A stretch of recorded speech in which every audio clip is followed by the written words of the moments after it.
কয়টি প্রশ্ন এসে উত্তর দিয়ে দেবো না ছেড়ে দেবো বলেন? উত্তর দিয়ে দেবো। আসসালামু আলাইকুম। ওয়ালাইকুম আসসালাম ওয়া রাহমাতুল্লাহি ওয়া বারাকাতুহু। আমার একটা প্রশ্ন হলো, একটা ছেলে আর একটি মেয়ে যদি বিয়ে পড়ে, আচ্ছা ধরা পড়ে, আচ্ছা ধরা পড়ে, গ্রামের সমাজের লোক জরিমানা করে, সেই টাকা মাদ্রাসা বা মসজিদে দেওয়া চলবে কি চলবে না? মানে এলাকাতে সমাজে কোনো ছেলে আর কোনো মেয়ে যদি কুকর্মে লিপ্ত হয়ে ধরা পড়ে যায়, তাহলে সমাজের লোক বসে তাকে একটা জরিমানা করে। জরিমানা বলেন তো আপনারা, 1 লাখ টাকা বা 2 লাখ টাকা লাগায়। সমাজের লোকদেরকে বলি, দেখেন বাবা, যখন ছেলে মেয়ে ধরা পড়ে তো দোষ তো দুইজনের আছে, একজনের তো হবে না। কিন্তু যখন টাকা লাগাই তো শুধু ছেলেটাকে লাগায়, মেয়ের কিন্তু টাকা লাগে না। কিন্তু আল্লাহ তাবারাক ওয়া তাআলা যখন কুরআন পাকে জিনার কথা উল্লেখ করেছেন, তো আগে মেয়েদের নাম উল্লেখ করেছেন, মেয়েদের কথা পরে ছেলেদের। মানে আগে দোষ কিন্তু মেয়েদের থাকে, কথা বুঝতে পারছেন? কিন্তু আমরা কি করি, ছেলেটাকে টাকা লাগায়, মেয়েটাকে ছেড়ে দিই।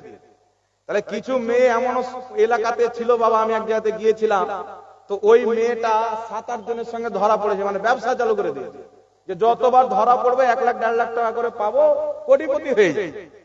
তো এইরকম যদি না হয়, মুজরিম হচ্ছে 2 জন, তবে মেয়ে বেশি মুজরিম হয়, আগে মেয়ে মুজরিম তারপর ছেলে মুজরিম, এটা কথা মনে রাখবেন। কুরআন পাকে মেয়ের নাম আগে উল্লেখ করেছেন, ছেলেদের পরে।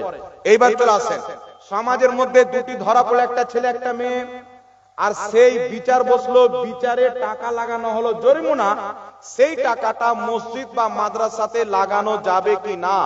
তো ধ্যান দিয়ে শুনবেন আর মনে রাখবেন যে জরিমানা লাগাটাই হচ্ছে ইসলামে নাজায়েজ। বুঝতে পারছেন?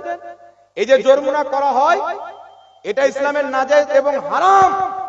যদি জরিমানা নিয়ে থাকেন, যাদের কাছে নিয়েছে, শরীয়তের মাসলা হচ্ছে তাদেরকে ফিরিয়ে দিতে হবে। না মসজিদে লাগানো চলবে, না মাদ্রাসাতে লাগানো চলবে। তবে যার কাছ থেকে নিয়েছেন সে যদি বলে যে আমি ফিরিয়ে নিব না, আমি নিজ ইচ্ছায় মসজিদকে দান করে দিলাম, মাদ্রাসাকে দান করে দিলাম, তাহলে আপনি লাগাতে পারেন। কিন্তু ওই জরিমানা হিসাবে নিয়ে না মসজিদে লাগানো যাবে, না মাদ্রাসায়। যার কাজ নিয়েছেন তাকে আপনাকে ফিরিয়ে দিতে হবে। তাহলে বিষয়টা কি হবে, যদি কোনো ব্যক্তি কুকর্মে লিপ্ত হয়, চুরি করে ধরা পড়ে, এমন শাস্তির ব্যবস্থা করতে হবে যেন লজ্জাতে কেউ আর চুরি না করে। কথা বুঝতে পারছেন কি পারেন না? এটা করতে হবে। যদি অবিবাহিত হয়ে যায়, তাহলে 2 জনকে তওবা তিল্লা করে বিয়ে দিতে হবে, যেটা ইসলামের শাস্তি। সেটা তো আর আমরা ভারতের মাটিতে দিতে পারবো না, এখানে তো সংবিধান আছে। কথা বুঝতে পারছেন কি পারেন না বাবা? তবে যে জরিমানাটা লাগানো হয় বাবা, এই জরিমানা লাগানো কিন্তু জায়েজ নয়, এটা আপনারা খবরদার করবেন না। দ্বিতীয় নাম্বার প্রশ্ন হচ্ছে, সোনার যাকাত কিভাবে বার করবে? সোনার যাকাত 52.5 তোলা চাঁদি থাকলে তার যাকাত লাগবে। আর এখন সোনার কি রেট চলছে? 7.5 তোলা সোনা, 7.5 ভরি সোনা দিল। 7.5 ভরি সোনা যদি কোনো ব্যক্তির কাছে হয়ে যায়, তাহলে তার প্রতি সোনার যাকাত দেওয়া ওয়াজিব হয়ে যায়। আর কোনো মহিলার কাছে বা কোনো পুরুষের কাছে কিছুটা সোনা আছে আর কিছুটা চাঁদি আছে, তাহলে 52.5 তোলা চাঁদির দাম যতটুকু হবে, দুটো মিলিয়ে বা কিছু টাকা পয়সা আছে সেটুকু মিলিয়ে যদি 52.5 তোলা চাঁদের দাম অবধি চলে যায়, তাহলে সেই ব্যক্তির প্রতি যাকাত দেওয়া কিন্তু বাবা ওয়াজিব হয়ে যাবে। কথা বুঝতে পারছেন? আর আরো ডিটেইলস যদি জানতে চান, তাহলে এলাকার ওলামায়ের কাছে দাম টাম জুড়ে হিসাব কিতাব যদি জানতে হয়, আমি তো হিসাব জানি না যে চাঁদের দাম কত টাকা আছে, ওই হিসাব টিসাব জুড়ে আপনার টাকা হিসাবে মাল বের করে দেবেন। হুজুর, বাড়িতে কুকুর পোষা যাবে কি? বাড়ির ভিতরে ঢুকতে দেওয়া হবে না, বাইরে রাখতে পারেন, অসুবিধা নেই। একটা মসজিদ পার হয়ে আর একটি মসজিদে নামাজ পড়া যাবে কি? রাসূল পাক সাল্লাল্লাহু আলাইহি সাল্লাম বলেছেন, 3টি জায়গা ছাড়া অন্য কোথাও সওয়াবের আশায় বেশি নেকি পাওয়া যাবে বলে সফর করা যায় না। কোন ব্যক্তি যদি নিয়াত করে যে আমি যদি মক্কাতে গিয়ে নামাজ পড়ি সওয়াব বেশি পাবো, কাবা ঘরে, তার জায়েজ আছে, সওয়াব বেশি পাবো। কেউ যদি ইচ্ছা করে যে আমি মদিনার মসজিদে নববীতে গিয়ে নামাজ পড়লে নেকি বেশি পাবো, তাহলে সেখানে গিয়ে তার নামাজ পড়া সাফার করে গিয়ে যাওয়া জায়েজ আছে। কেউ যদি বলে আল আকসা মসজিদে গিয়ে নামাজ পড়লে নেকি বেশি পাবো, তাহলে সেখানে যাওয়াও জায়েজ আছে। আর কেউ যদি বলে যে দক্ষিণ দিনাজপুরের মসজিদে নামাজ পড়ার চাইতে উত্তর দিনাজপুরে গিয়ে পড়লে নেকি বেশি পাবো, তাহলে এই নিয়তে যাওয়া নাজায়েজ এবং হারাম আছে। কথা বুঝতে পেরেছেন বাবা? তবে একটা কথা মনে রাখবেন, আশপাশে যদি বদ আকীদাদের মসজিদ থাকে, কাদিয়ানির মসজিদ, রাফজির মসজিদ, শিয়ার মসজিদ, ওয়াহাবির মসজিদ, যদি বদ আকীদাদের মসজিদ আশেপাশে থাকে আর কোন সুন্নি আলিম বা সুন্নি ব্যক্তির এলাকাতে যদি বাড়ি থাকে, তাহলে তার প্রতি ওই মসজিদকে টোপে আহলে সুন্নাতের মসজিদে গিয়ে নামাজ পড়াটা জরুরি আছে। ওই মসজিদে ওদের পিছনে নামাজ পড়া যাবে না। তবে সুন্নির মসজিদ টোপে আরেকটা মসজিদে যাওয়া এটা কিন্তু জায়েজ নয় বাবা। আপনার ঝামেলা ব্যক্তির সাথে হতে পারে, মসজিদের সাথে হতে পারে। কথা বুঝতে পেরেছেন? আল্লাহ পাক বুঝার তৌফিক দান করুন, আমিন। এটা হয়ে গেছে। জাযাকাল্লাহু খাইরান ফিদ দারাইন। যাই হোক বাবা, অনেক আলোচনা করলাম।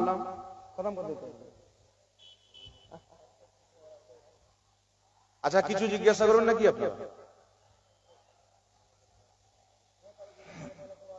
সাল্লাল্লাহু আলা নবিল উম্মি ওয়া আলিহি বারিক ওয়া সাল্লিম। সালাতাম ওয়া সালামান আলাইকা ইয়া রাসূলুল্লাহ সাল্লাল্লাহু তাআলা আলা মুহাম্মদ সাল্লাল্লাহু আলাইহি ওয়াসাল্লাম। সাল্লাল্লাহু আলা নবিল উম্মি ওয়া আলিহি বারিক ওয়া সাল্লিম। সালাতাম ওয়া সালামান আলাইকা রাসূলুল্লাহ সাল্লাল্লাহু আলাইহি ওয়াসাল্লাম। একবার দুরূদ শরীফ পড়েন। আল্লাহুম্মা সাল্লি আলা সাইয়্যিদিনা মাওলানা মুহাম্মদ ওয়া আলা আলি সাইয়্যিদিনা মাওলানা মুহাম্মদ সাল্লাল্লাহু আলাইহি ওয়াসাল্লাম। আজকের জালসা বাবা, একজন নেক বান্দা, যেটা আমি শুনলাম, তিনার মাজার তৈরি হচ্ছে, তাই আজকে এই প্রোগ্রামের আয়োজন করা হয়েছে। আল্লাহ ওয়ালাদের মাজারের প্রতি গুম্বাদ তৈরি করা কে উলামায়ে কেরাম এটা জায়েজ বলেছেন। এইজন্য সারা পৃথিবীর প্রায় দেশে, মিশর চলে যান, কাতার, আপনার সৌদি আরবে ছিল, তারা ভেঙে দিয়েছে পরে। মিশর চলে যান, দামিস্ক চলে যান, ইরান চলে যান, ইরাক চলে যান, সব জায়গাতে আল্লাহর বড় বড় ওলিরা আছেন, তাদের কবরের উপরে গুম্বাদ তৈরি করা আছে।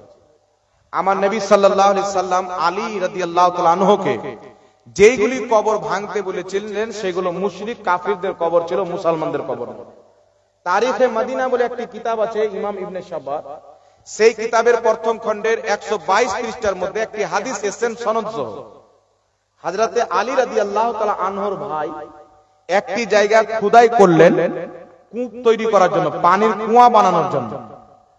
তো খুঁজতে আরম্ভ করলেন, তো একটা পাথর বের হলো। সেই পাথরের নকশা করে লেখা ছিল যে এই কবরটি হচ্ছে নবী পাকের স্ত্রীর কবর। আল্লাহর নবীর একজন স্ত্রী ওখানে দাফন ছিল, উনি জানতেন না। তো উনি যখন পাথরটা পড়লেন, উনি চতুর সাইডে সুন্দর করে পাথর টাথর দিয়ে একটা ঘর তৈরি করে দিলেন। কেটা? হযরতে আলীর আপন ভাই হযরতে আকিল। জোরে বলেন সুবহানাল্লাহ। তাহলে আহলে বাইতের সদস্য হযরতে আলীর ভাই, তিনি ঘর তৈরি করলেন। তো সাহাবায়ে কেরাম, নবী যদি মুসলমানের কবর ভাঙতে বলতেন, ওলিদের ভাঙতে বলতেন, তাহলে সাহাবী কি বানাতেন? এক। দ্বিতীয় কথা হচ্ছে, আমার নবীকে যে দাফন করা হয়েছে, তো রাসূল পাক সাল্লাল্লাহু আলাইহি সাল্লামকে যেখানে দাফন করা হয়েছে, তো কোনো ফাঁকা ময়দানে নয়, ঘরের ভিতরেই দাফন করা হয়েছে। তো কবরের পাশে যদি ঘর তৈরি করা নাজায়েজ হতো, তো আমার নবীকে মাশাআল্লাহ নাজায়েজ জায়গাতে দাফন করা হয়েছে।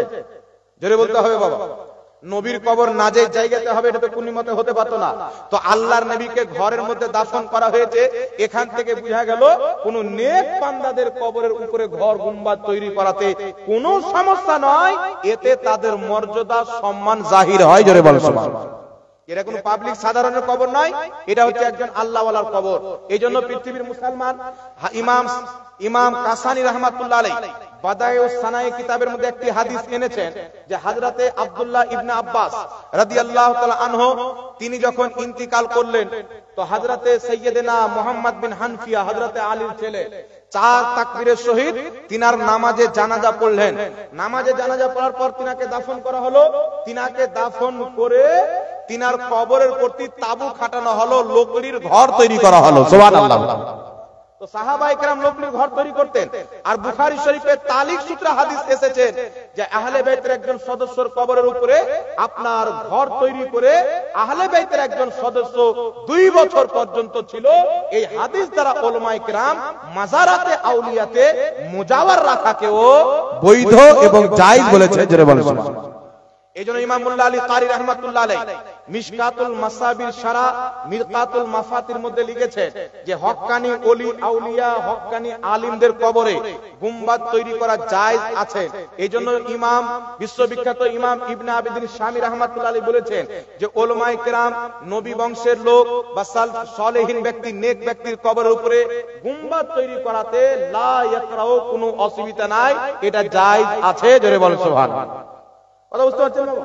এইজন্য গওস পাকের মাজারের উপরে গুম্বাদ, আবু হানিফা রাহমাতুল্লাহের মাজারের উপরে গুম্বাদ, হযরতে বেলালের মাজারের উপরে গুম্বাদ, হযরত আমির মাবিয়ার মাজারের উপরে গুম্বাদ, ইমামে হুসেনের মাজারের উপরে গুম্বাদ, জান্নাতুল বাকিতেও সাহাবীদের কবরের প্রতি গুম্বাদ তৈরি করা ছিল যতদিন পর্যন্ত সৌদি আরবে আহলে সুন্নাত ওয়াল জামাতের হুকুমত ছিল।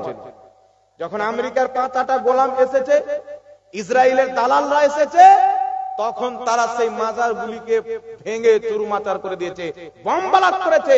আর হযরতে জহির বিন কাইসের কবরে যখন বম ব্লাস্ট করা হলো, জহির বিন কাইসের লাশ বেরিয়ে চলে আসলো। 1450 বছর পর তিনার লাশ তেমনই তাজা ছিল যেমন 1450 বছর পূর্বে তিনাকে দাফন করা হয়েছিল। জোরে বলেন সুবহানাল্লাহ। তারপরেও এদের আকীদা হচ্ছে নবী মরে মাটির সাথে মিশে গেছে। তাহলে বলেন তো বাবা, 1450 বছর পর সাহাবীর দেহ যদি সালামত থাকে তো নবীর দেহকে কি মাটি খেতে পারে? তাই আলা হযরত বলছে তু জিন্দা হে ওয়াল্লাহ, তু জিন্দা হে ওয়াল্লাহ, মেরে চশমে আলম সে জুব জানে ওয়ালে। সুবহানাল্লাহ। আল্লাহ 100 টাকা দান দিয়েছেন, আল্লাহ তাকে আলিমে দ্বীন যোগ্য একটা ভালো শিক্ষা তাকে দান করুক। সকল বলেন আল্লাহুম্মা আমিন। আমি বলবো বাবা, লাস্ট দোয়া আমরা এখান থেকে করব। আমরা মুসাফির মানুষ এসেছি, লাস্ট দোয়া করে টরে এখান থেকে আমরা চলে যাব। তো আপনারা 50 টাকা, 100 টাকা, 10 টাকা, 500 টাকা যে যা পারেন, আমি চাদর দিয়ে পাঠাচ্ছি, এই দিক দিয়ে যাবে, মাদের দিক দিয়ে আসবে, আপনারা বের করে রাখেন, দিয়ে দেন, লাস্ট দোয়া করে চলে যাবে। দুইজনকে পাঠান, যান যান, দুইজন যান, তারা এই দিক দিয়ে যান আর এই দিক দিয়ে চলে আসেন, যান তাড়াতাড়ি পাঠান। শুনেন বেরাদর ইসলাম, এই মাসলাটা শুনে নেন, বক্তব্য শেষ করে দেন। মুসলমান যদি